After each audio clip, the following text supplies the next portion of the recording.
السلام علیکم ورحمۃ اللہ وبرکاتہ۔ کیا حال ہے سب کا؟ الحمدللہ نحمده ونصلی علی رسولہ الکریم، اما بعد فاعوذ باللہ من الشیطان الرجیم، بسم اللہ الرحمن الرحیم، رب اشرح لی صدری ویسر لی امری واحلل عقدۃ من لسانی یفقہوا قولی۔ حدیث نمبر 22، رمضان میں روزے رکھنا۔ عن ابی ہریرہ قال قال رسول اللہ صلی اللہ علیہ وسلم من صام رمضان ایمانا واحتسابا غفر له ما تقدم من ذنبه۔ کتاب الایمان۔ ابو ہریرہ رضی اللہ عنہ روایت کرتے ہیں کہ رسول اللہ صلی اللہ علیہ وسلم نے فرمایا، جس نے ایمان اور ثواب کی نیت سے رمضان کے روزے رکھے اس کے پچھلے گناہ بخش دیے جائیں گے۔ تو پچھلے گناہوں کی معافی کے لیے دو شرائط یہاں رکھی گئی ہیں۔ ایک تو یہ کہ روزے رکھنے والا صاحب ایمان ہو، اور دوسرا یہ کہ اس کو ثواب کی نیت سے رکھنے والا ہو۔ پیچھے ہم پڑھ چکے ہیں نا، انما الاعمال بالنیات۔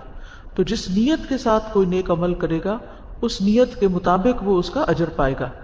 اب یہاں پر جو ایمان کی قید لگائے گی، ایمان کی شرط لگائے گی، تو آپ نے دیکھا ہوگا کہ بعض نان مسلم بھی روزے رکھتے ہیں، اور خاص طور پر ایسے ممالک جہاں مسلم نان مسلم مل جل کر کام کرتے ہیں، تو بعض اوقات جو ان کے نان مسلم کولیگز ہوتے ہیں وہ رمضان کے احترام میں یا اپنے مسلم فرینڈز کی خاطر روزے رکھنا شروع کر دیتے ہیں، اور کئی روزے رکھ جاتے ہیں، لیکن چونکہ ایمان نہیں ہوتا تو اس لیے ان کو وہ اجر و ثواب نہیں ملتا، ان کے گناہوں کی بخشش نہیں ہوتی۔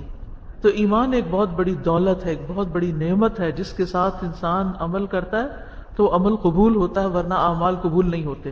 روزوں کے علاوہ بھی بہت سے لوگ جو مسلمان نہیں ہیں بڑے اچھے اچھے کام کرتے ہیں، بعض اوقات دیکھنے میں مسلمانوں سے بھی زیادہ بہتر کام کر رہے ہوتے ہیں، لیکن ان کاموں کا ان کو بس دنیا میں ہی صلہ ملتا ہے، آخرت میں نہیں ملے گا، کیونکہ آخرت پر وہ یقین ہی نہیں رکھتے، ایمان ہی نہیں رکھتے، تو آخرت میں اس کا اجر ان کو کیا ملے۔ تو اس لیے بہت ضروری ہے کہ انسان سب سے پہلے ایمان اور پھر اس کے بعد اخلاص، کہ اللہ ہی کی خاطر سب کچھ کرے، اللہ ہی سے اجر پانے کے لیے کام کرے۔ تو یہاں بھی وہی شرائط رکھ دی گئی۔ تو یہ جو بات ہے کہ من صام رمضان ایمانا، تو ایمان کا مطلب کیا ہے کہ تصدیق کرتے ہوئے کہ یہ روزے اس پر فرض ہیں اور حق ہے، یہ اللہ کی طرف سے فرض کیے گئے ہیں، اسلام کے ارکان میں سے ہیں، اور ان روزوں کو رکھنے کی وجہ سے وہ اجر و ثواب ہوگا جس کا اللہ نے وعدہ کیا ہے۔ اور احتساباً یعنی اللہ تعالیٰ سے آخرت میں ثواب کے حصول کی نیت رکھتا ہو، اخلاص رکھتا ہو، لوگوں سے شرم و حیا کی وجہ سے روزہ نہ رکھے۔ اس گھر میں تو سارے ہی روزہ رکھتے ہیں، اگر میں نے روزہ نہ رکھا تو لوگ مائنڈ کریں گے۔ مثلاً اگر کسی بچی کے پیرنٹس کبھی روزہ نہیں رکھتے تھے اور ان کے گھر میں کوئی رواج نہیں تھا، شادی ہوئی، ان لاز بڑے ریلیجس ہیں، وہ سب روزہ رکھتے ہیں، تو وہ کہے چلے میں بھی ان کی خاطر روزہ رکھ لوں، تو ایسے روزوں کا کوئی فائدہ نہیں، کسی کی خاطر نہیں، بس اللہ ہی کی خاطر روزے رکھنے ہیں۔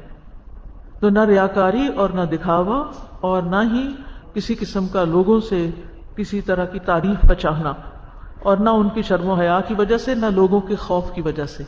یعنی بعض اوقات لوگوں کے ڈر کی وجہ سے بھی انسان کوئی بظاہر کام کر لیتا ہے تو اس کا پھر ثواب نہیں ہوتا۔ تو لازمی طور پر اللہ کی رضا کے لیے، جنت کی حصول کے لیے ہی روزہ رکھنا چاہیے۔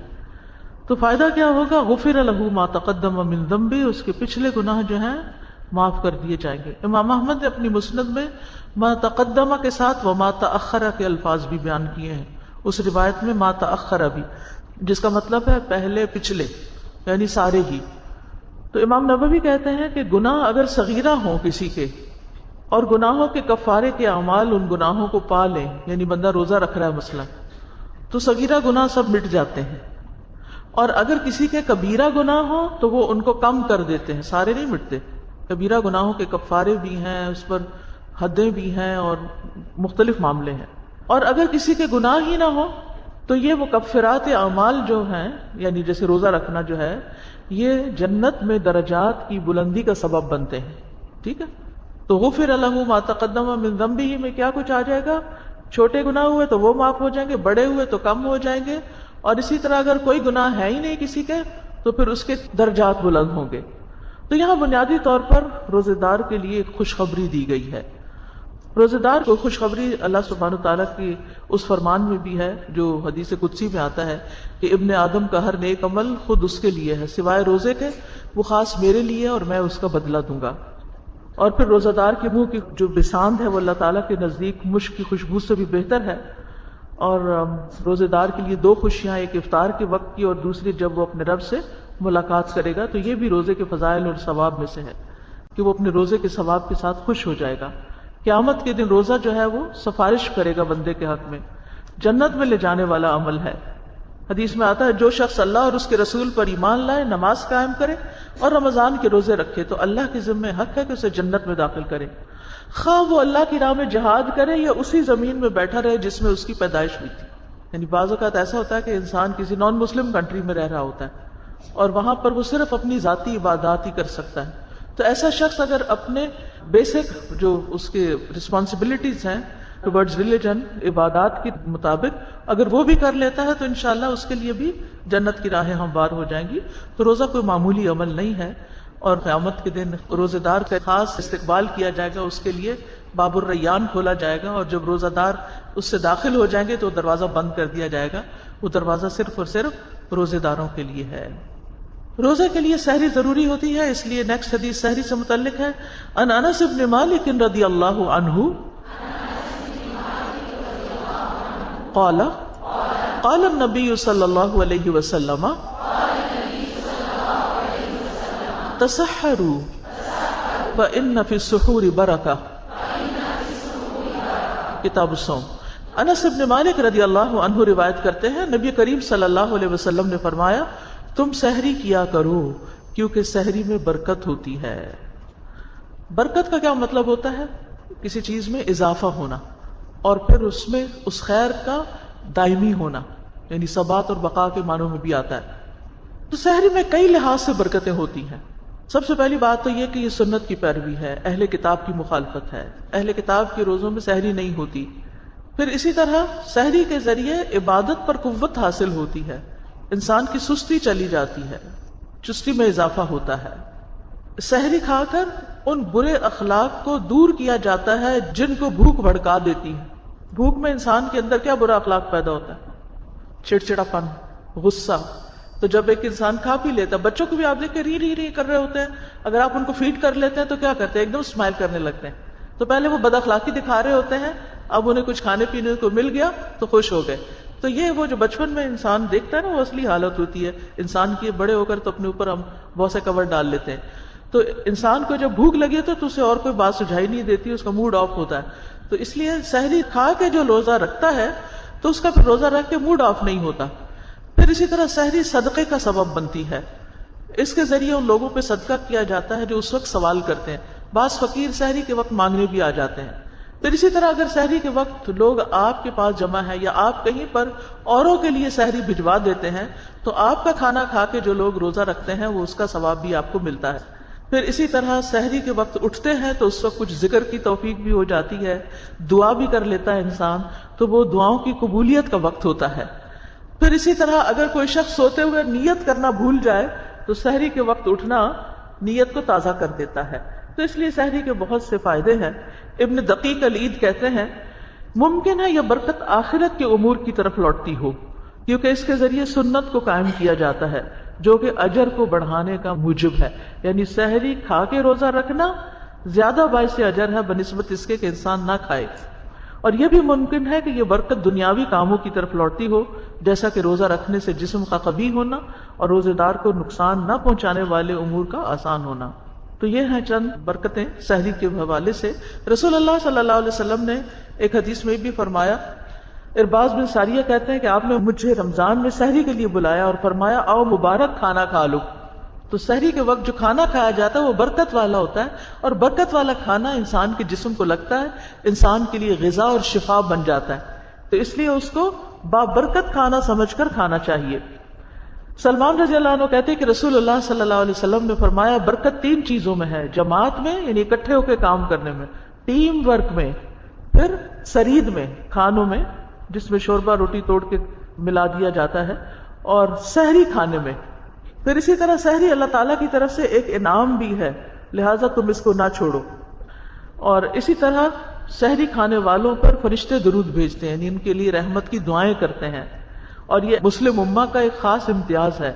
رسول اللہ صلی اللہ علیہ وسلم نے فرمایا ہمارے روزوں اور اہل کتاب کے روزوں کے درمیان فرق سحری کھانے کا ہے، اس لیے سحری کھانے کا اہتمام کرنا چاہیے، اگرچہ پانی کا ایک گھونٹ ہی کیوں نہ پی لیا جائے، یعنی کچھ نہ کچھ اس وقت اٹھ کے ضرور لیا جائے. اور بہترین سحری کیا ہے؟ کھجور.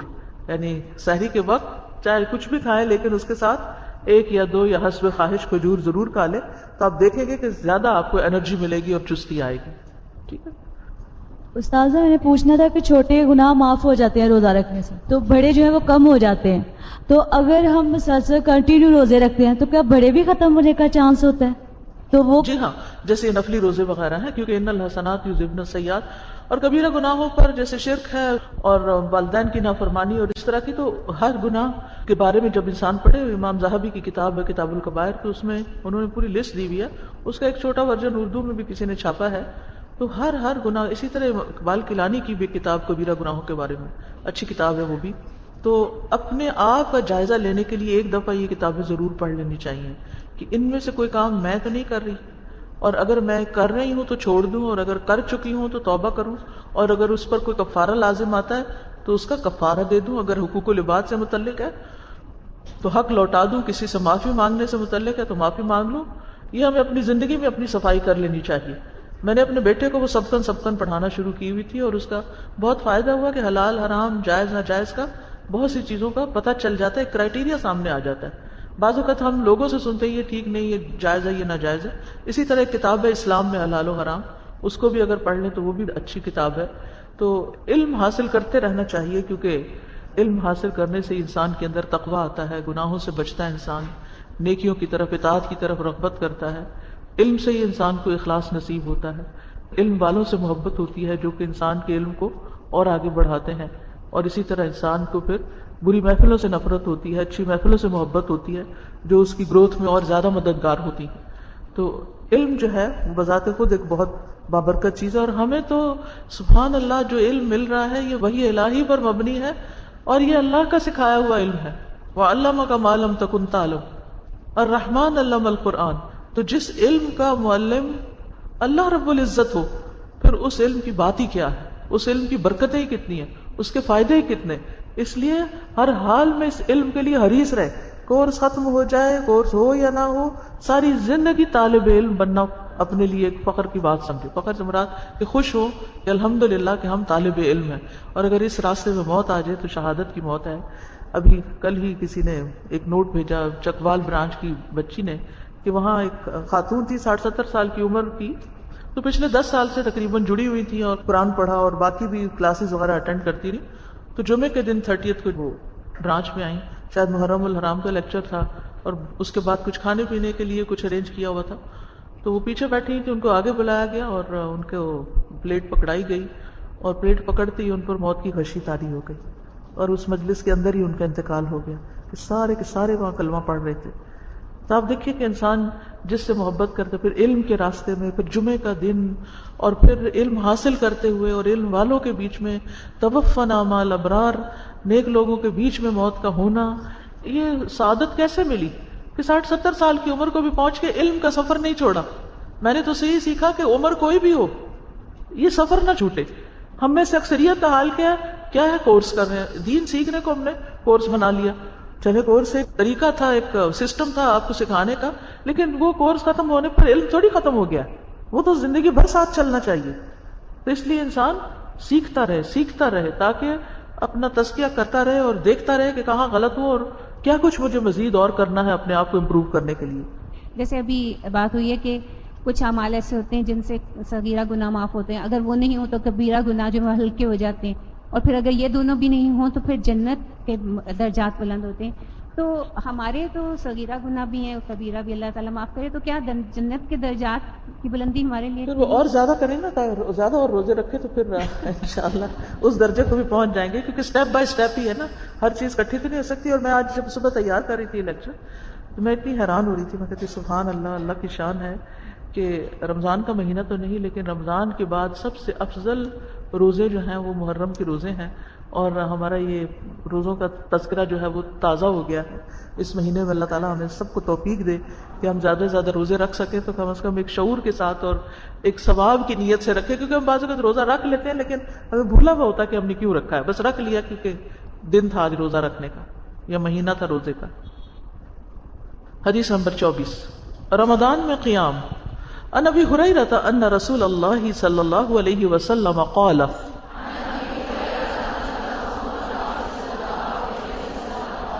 من قام رمضان ایمانا واحتسابا غفر له ما تقدم من ذنبه، کتاب الایمان۔ ابو ہریرہ رضی اللہ عنہ سے روایت ہے کہ رسول اللہ صلی اللہ علیہ وسلم نے فرمایا، جو شخص رمضان میں ایمان کی حالت میں ثواب کی نیت سے رات کے وقت قیام کرے گا تو اس کے پچھلے گناہ بخش دیے جائیں گے۔ تو رمضان میں ایک تو کرنے کا کام ہے روزہ رکھنا، اور وہ ہے دن کا کام، اور رات کی عبادت کیا ہے؟ قیام اللیل۔ ابو ہریرہ رضی اللہ عنہ کہتے ہیں کہ رسول اللہ صلی اللہ علیہ وسلم لازم ٹھہرائے بغیر رمضان کے قیام کی ترغیب دیتے تھے، یعنی ہمیں شوق دلاتے رہتے تھے۔ آپ فرماتے تھے جس نے رمضان کا قیام ایمان کی حالت میں اجر طلب کرتے ہوئے کیا، اس کے گزشتہ گناہ معاف کر دیے جائیں گے۔ رسول اللہ صلی اللہ علیہ وسلم کی وفات تک یہی معاملہ رہا۔ پھر ابو بکر کی خلافت اور عمر رضی اللہ عنہ کی خلافت کے ابتدائی دور میں بھی معاملہ اسی طرح رہا، یعنی صرف ترغیب دی جاتی تھی، کوئی باقاعدہ سسٹم نہیں بنایا گیا تھا تراویح پڑھنے کا۔ پھر حضرت عمر رضی اللہ عنہ نے دیکھا کہ لوگ جگہ جگہ کھڑے ہو کر اپنی اپنی نمازیں پڑھ رہے ہیں، تو انہوں نے سب کو ایک مصلی پہ اکٹھا کر دیا، اور جب سے رمضان میں باقاعدہ رات کے وقت مساجد میں تراویح کا اہتمام شروع ہوا، یہ ایک سہولت تھی۔ یہاں پر من قام رمضان مطلب کیا ہے؟ رمضان کی راتوں میں نماز پڑھتے ہوئے قیام کرنا، اور اس قیام میں قرآن پڑھنا، یعنی قیام تبھی لمبا ہوتا ہے جب انسان اس میں قرآن پڑھتا ہے۔ اور اس سے مراد یہ نہیں کہ ساری رات بس کہیں کھڑا ہو جائے انسان، یہ کہیں کھڑے ہونے کی سزا نہیں ہے کہ رمضان میں کھڑا ہو جائے، کھڑا ہو نماز میں کھڑا ہو اور عبادت کے لیے کھڑا ہو اور قرآن پڑھنے یا سننے میں کھڑا ہو۔ تو یہ قیام رمضان جو ہے یہ نماز تراویح سے حاصل ہوتا ہے، یا پھر آپ رات کے کسی بھی حصے میں اٹھ کے پڑھ سکتے ہیں یا تہجد پڑھ سکتے ہیں۔ لیکن اس کا یہ مطلب نہیں ہے کہ تراویح کے بغیر قیام رمضان نہیں ہوتا، کہ اگر آپ مسجد میں نہیں تراویح پڑھنے گئے تو آپ کا قیام نہیں ہوا۔ آپ جماعت سے بھی پڑھ سکتے ہیں، آپ اکیلے بھی پڑھ سکتے ہیں، اور آپ کو جتنی اللہ تعالیٰ توفیق دے آپ اس کو پڑھ لیجئے۔ اور یہ بھی یاد رکھیے کہ فرض نماز کے بعد سب سے زیادہ فضیلت والی نماز تہجد کی نماز ہے، رات کی نماز ہے۔ افضل الصلاۃ بعد الفریضۃ صلاۃ اللیل، صحیح مسلم کی روایت ہے، نبی صلی اللہ علیہ وسلم کے الفاظ ہیں۔ رات کا قیام رب کے قریب کرتا ہے، رب کے قرب کا ذریعہ۔ جو یہ چاہتا ہے وہ مقربین میں شامل ہو جائے، اسے چاہیے کہ رات کا قیام کرے۔ ہم سب کو اس بات کا تو شوق ہوتا ہے ہم اللہ کے مقرب بندے بن جائیں، لیکن وہ کام نہیں کرتے جو مقرب بنانے والے۔ تو اس لیے دعا کیجیے اور توفیق مانگیے، اللہ ضرور توفیق دے گا انشاءاللہ۔ اور اگر ایک دن اٹھنے کی توفیق ہو جائے تو سحری کے وقت، تہجد کے وقت خوب دعا کرے تاکہ آگے پھر اللہ تعالیٰ آپ کو روز توفیق عطا فرمائے۔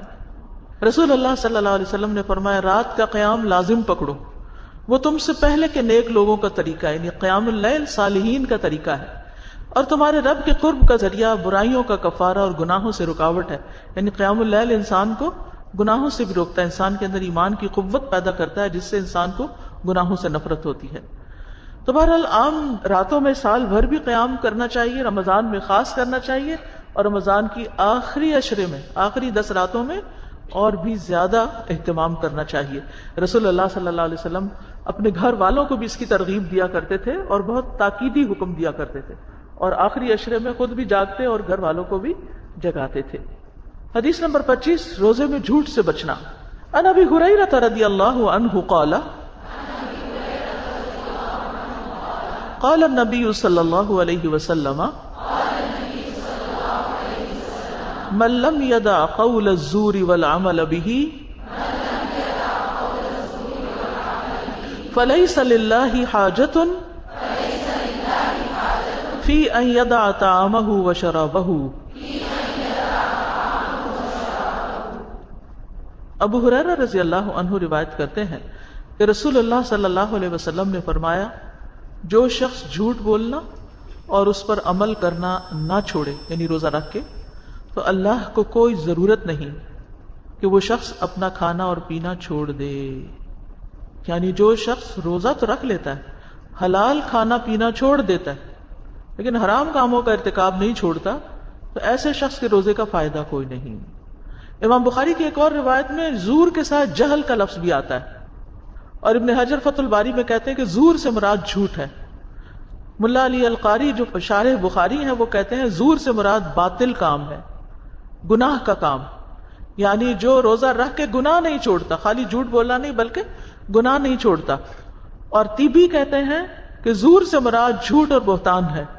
بہتان یعنی دوسرے پر بہتان لگانا. روزہ رکھ کے تو غیبت اور بہتان، زنا کا الزام، گالی گلوچ، لان تان کرنا، لعنت ملامت کرنا اور اس طرح کی دیگر باتیں نہیں چھوڑتا جن سے بچنا لازم ہے، تو پھر اس کا روزہ نہیں. والعمل به، اور اس پر عمل کرنا یعنی زور پر برے کاموں کو کرتے جانا، تو ان کا گناہ بھی ایسا ہی ہے جیسے جھوٹ کا گناہ ہے. فلیس للہ حاجۃ، تو اللہ کو اس کی کوئی ضرورت نہیں، یعنی اللہ تعالیٰ ایسے شخص کی طرف دیکھتا بھی نہیں، نہ اس کی پرواہ کرتا ہے، نہ اس کے عمل کو قبول کرتا ہے، نہ اس کے روزے سے ہونے کی کوئی اس کو پرواہ ہے کہ روزے سے ہے یا نہیں. ان یدع طعامہ و شرابہ، کہ وہ اپنا کھانا پینا چھوڑ دے. تو روزے کا اصل مقصد کیا ہے؟ کھانا پینا اس لیے چھوڑنا تاکہ نفس کی شہوت ٹوٹے، نفس امارہ مطیع ہو. اور اگر نفس امارہ ہی مطیع نہیں ہوا، حرام کام ہی نہیں چھوڑے، تو پھر روزے کا کچھ فائدہ نہیں. اور پھر خاص طور پر جھوٹ کی جو ممانعت یہاں آئی ہے وہ اس لیے بھی کہ جھوٹ ساری خرابیوں کی جڑ ہے. بعض لوگ آرام سے چھوٹی چھوٹی باتوں میں جھوٹ بول کے اس کو بیان بھی کر رہے ہوتے ہیں. بڑے بڑے معتبر لوگ، تو میں حیران پریشان ہو جاتی ہوں کہ یہ کیسا دین ہے، یہ کیا کر رہے ہیں. یعنی کسی کا دل خوش کرنے کے لیے، کسی کو دھوکہ دینے کے لیے، کسی کو بے وقوف بنانے کے لیے غلط بیانی سے کام لینا. جھوٹ کیا ہے؟ کیا ہے جھوٹ؟ حقیقت کے خلاف بات کرنا، یعنی خلاف حقیقت بیان جو ہے. رسول اللہ صلی اللہ علیہ وسلم نے فرمایا جس میں 4 باتیں پائی جاتی ہیں وہ پکا منافق ہے، اور جس میں کوئی ایک خصلت ہے تو وہ نفاق کی ایک خصلت میں مبتلا ہے جب تک چھوڑ نہ دے. امانت رکھی جائے تو خیانت کرے، بات کرے تو جھوٹ بولے، وعدہ کرے تو خلاف کرے، جھگڑا کرے تو گالی گلوچ کرے. جھوٹ اور سچ اکٹھے نہیں ہو سکتے. حدیث میں آتا ہے، مسند احمد کی روایت ہے، لا یجتمع الصدق والکذب جمیعا. پھر اسی طرح مذاق میں بھی جھوٹ بولنے کی ممانعت ہے. جھوٹ ایسا گناہ ہے جس کی سزا دنیا میں بھی ملتی ہے. بعض اوقات ہم جھوٹ بول کے بھول ہی چکے ہوتے ہیں کہ ہم نے بولا ہے، یہ پرواہ ہی نہیں کرتے، خیال ہی نہیں کرتے، اور کسی مشکل میں جا پھنستے ہیں تو ہمیں کچھ یاد نہیں ہوتا کہ یہ مشکل کیوں آئی. تو اللہ تعالیٰ سے ہمیں دعا کرنی چاہیے کہ اللہ ہمیں گناہ یاد کروا دے، بعض گناہ جو ہم کر کے بھول چکے. اچھا، گناہ کا فلسفہ یہ ہے کہ ضروری نہیں ہوتا کہ جس وقت آپ گناہ کریں اسی وقت کچھ آمد آ جائے. کبھی ایسا بھی ہوتا ہے کہ آپ نے ادھر کسی کے ساتھ زیادتی کی، ادھر آپ کے ساتھ کوئی کر رہا ہوتا، آپ ادھر اپنے والدین کے ساتھ بدتمیزی کرتے ہیں، ادھر آپ کی اولاد آپ کے ساتھ اس سے بڑھ کے بدتمیزی کر رہی ہوتی ہے. یہ بھی ہوتا ہے. لیکن بعض اوقات ایسا نہیں ہوتا. کسی کا قول تھا کہ بعض گناہوں کی سزا 20-20 سال کے بعد بھی ملتی. ایک میں کسی کا قول پڑھ رہی تھی کہ وہ کسی تکلیف میں مبتلا ہوئے تو کہنے لگے مجھے یاد آ گیا کہ یہ میرے اس گناہ کی سزا ہے جو میں نے 40 سال پہلے کیا تھا. تو ایسے لوگوں کو جن کا تقویٰ ہوتا ہے اللہ تعالیٰ یاد بھی کروا دیتے ہیں، دکھا بھی دیتے ہیں، سجھا بھی دیتے ہیں، بتا بھی دیتے ہیں.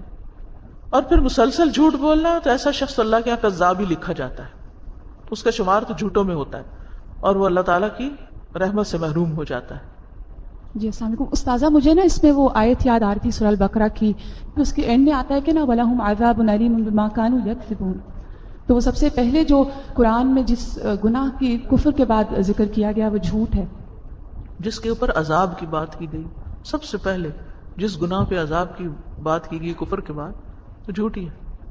جی استاذہ، یہ آپ سے پوچھنا چاہتی ہوں کہ آپ نے حدیث بیان کی تھی کہ اللہ تعالیٰ کا فرمان ہے کہ بندے کا ہر عمل اس کے لیے ہے اور روزہ میرے لیے ہے اور میں اس کا اجر دوں گا. تو ہمارا تو ہر عمل خالصاً جب تک اللہ کے لیے نہ ہو تو وہ قبول ہی نہیں ہے. تو اس میں ہم کس طرح فرق کریں گے کہ خالصاً روزہ جو ہے وہ اس کا مطلب یہ ہے کہ روزے کا پتہ صرف اللہ ہی کو ہوتا ہے، یعنی باقی عمل جو بھی کوئی ہم کرتے ہیں لوگوں کو بھی پتہ چل جاتا ہے، لیکن روزہ ہے کہ نہیں یہ صرف اللہ ہی کو پتہ ہے. اس پر صرف اللہ ہی گواہ ہوتا ہے کہ روزہ ہے. السلام علیکم استاذہ. وعلیکم السلام. استاذہ، جھوٹ کے حوالے سے ایک چھوٹی سی بات جو آج کل دیکھ رہی ہوں سب سے زیادہ، وہ ہمارے سیاستدان ہیں. دھڑلے سے جھوٹ بولتے ہیں. اس بات کا وہ دھیان ہی نہیں کرتے کہ ان کی ایک ایک بات اب تو میڈیا ریکارڈ کر رہا ہوتا ہے اور وہ لوگ باقاعدہ طور پہ چلا دیتے ہیں پہلے کیا بات کہی تھی اور اب کیا بات کر رہے ہیں. جب میڈیا ریکارڈ کر رہا ہے تو اللہ تعالیٰ کیسے ریکارڈ کر رہے ہوں گے؟ اللہ ہم سب کو معاف رکھے, اسے محفوظ رکھے. اللہ تعالیٰ ہم سب کو محفوظ رکھے, کیونکہ جب لیڈر یا بڑے کوئی کام کرنے لگتے تو چھوٹے اس کو اپنے لیے ویسے ہی حلال کر لیتے ہیں.